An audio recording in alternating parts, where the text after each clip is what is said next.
All right, the next video in the GAT Shield series is when you are in a session with a Google Classroom, what are the global tools you can use up here? Okay, so you do have a global chat that will allow you to see chat with any of the students / chat with your co-teachers specifically. Okay, you have the ability to set a lock tab, so this is really useful if you want to lock the entire class to one tab. Again, Go Formative was the previous example. If you want to give a Go Formative assessment and don't want them going out on the internet to look up answers, you can launch Go Formative as a lock tab for all of the students in the class. Okay.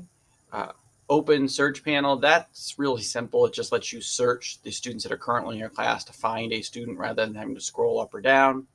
And then this option lets you customize how your view of the classroom looks, whether you want 2 students in a row, 3 or 4. I can't really demonstrate that because with this class, I only have one particular student in it. And then you have the menu that has a whole bunch of different things. Select all will select all of your students. Clear selection will clear all of the students that are checked. You can also go through and check students individually so that if you wanted to apply a setting to only certain students and not other students, you can do that by checking the boxes, or you can select all and then uncheck the ones you don't want it to affect. Okay, so you got some of the same options. You got open new tab, which will let you open a tab for every student in the class. So sort of like we did with Wikipedia in the last one for the one student. Push site collection, which I'm going to show you in a second because you have to set that up outside of a session before you start it. Class announcement sends a message to the entire class. Site control is the one that we're going to look at here specifically because it's the most powerful tool in this menu. Okay, Reconnect, if you have a bunch of students that aren't showing up as green, they're showing up as gray, but you know they're online, you can click up here and hit Reconnect once or twice, and you should pick up a few more of those students. So the site control one is the one option I wanted to talk to you about. This allows you to set up a predefined way your students are going to use the internet in your class that during this session. When you end the session, these settings stop for the students. So when they go to their next class, they'll be back open to the entire filtered internet.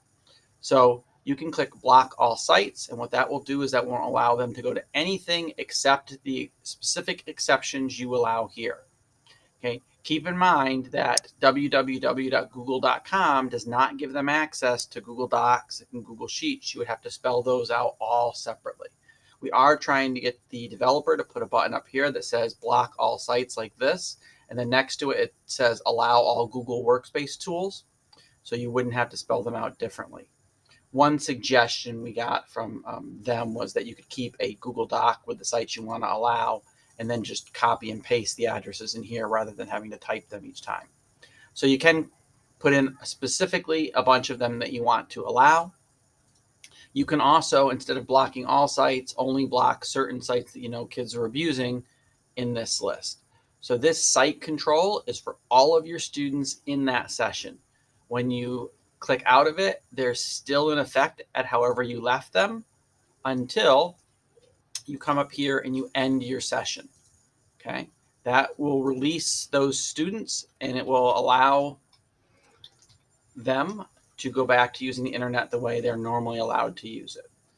If you look under that class that we were just in, there is an edit pencil here. That allows you to come in and prepare that site collection that we were talking about, where you can make as many site collections as you want. Each site collection can have up to 10 websites in it.